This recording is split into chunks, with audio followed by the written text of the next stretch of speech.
sẽ khu nhiều nhiều anh trong nè, tụi này tôi ở vui tụi nè, nhắn tới nạp hàng à, tụi nhiều anh trong cũng chấp lời nè, nó mới chọn trong nhiều video sẽ còn đâu thế nè, chọn trong tụi nhận đa nó nè, do chạy giống kho tụi nè, đó tụi nhiều là nhiều cổng trá nè, ta chỉ tí cho khẩu tới vậy thế là mà son mình chỉ sai nè, lo kia anh ta sẽ giống ít tụi trâu cua, ít tụi đầu không mua nè, tụi nhận đa là ăn đầu không mua trong ta kì, giờ đúng là chắc cũng ta cho đó, giờ đúng là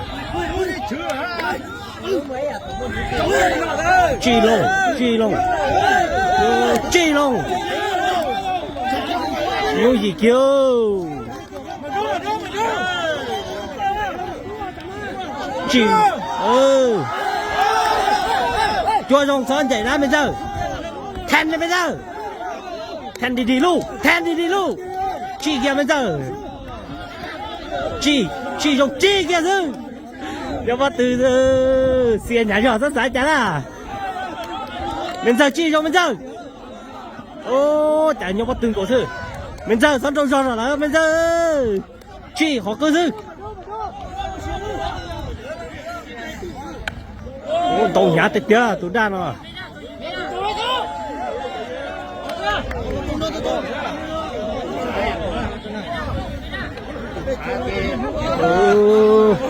Ta chẳng nói thì ở lên rồi là bây giờ lên cú mà sao muốn tôi rồi lắm mà sẽ phải cái kia này khăn chẳng à chúng ta xe rồi ta chỉ tiêu nhái vậy nè chi lông kế rong bây giờ kế rong chỉ dọn thôi ôi mà bố xe rồi tại gấu xe tầm bố này chỉ một bố xe rồi là gấu xe thằng này chi lông thôi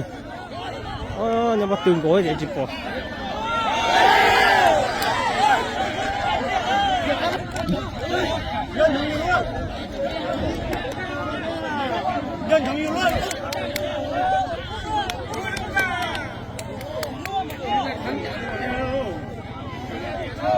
cô chỉ dọn đồ chạy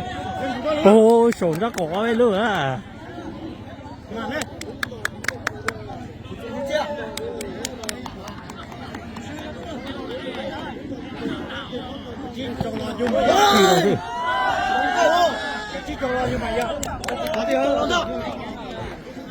phải như mẹ trở ta thì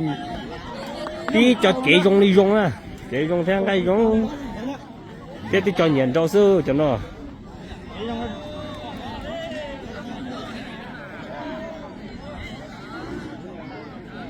nó sao nó chim không chơi sao có chứ kế rồi bây giờ kế rồi chỉ tao xong xe kia nè son lên rồi mà xong lên cú sư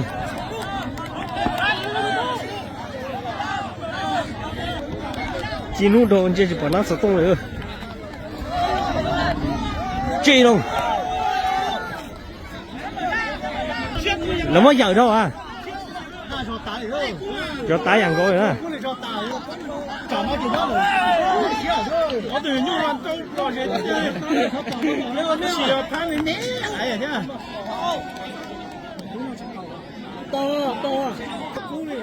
đa từ cho xe hở ra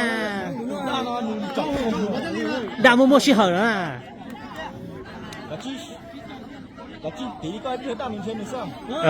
tí nó để đây kia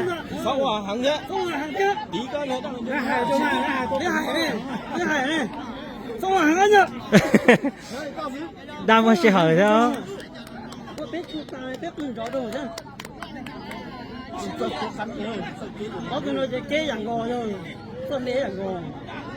chẳng có chỉ trâu hết à chúng ta món tàu hàng đầu từ lúc chín trâu chỉ trâu hết thế nào đủ từ chỉ tàu đan tiền giờ đủ tàu gì lúc trâu tiền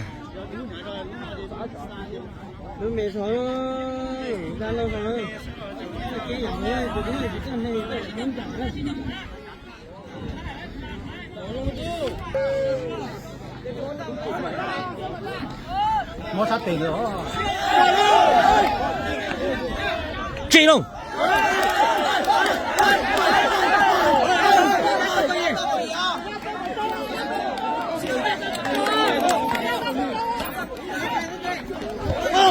truy luôn wow chỗ kia tên ta truy luôn thật sao truy luôn truy luôn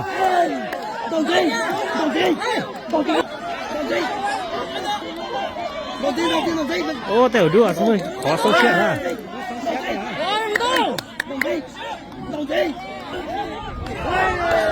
tiểu đúng rồi có số chuyện à rất kia nó ra đại rất kia nó à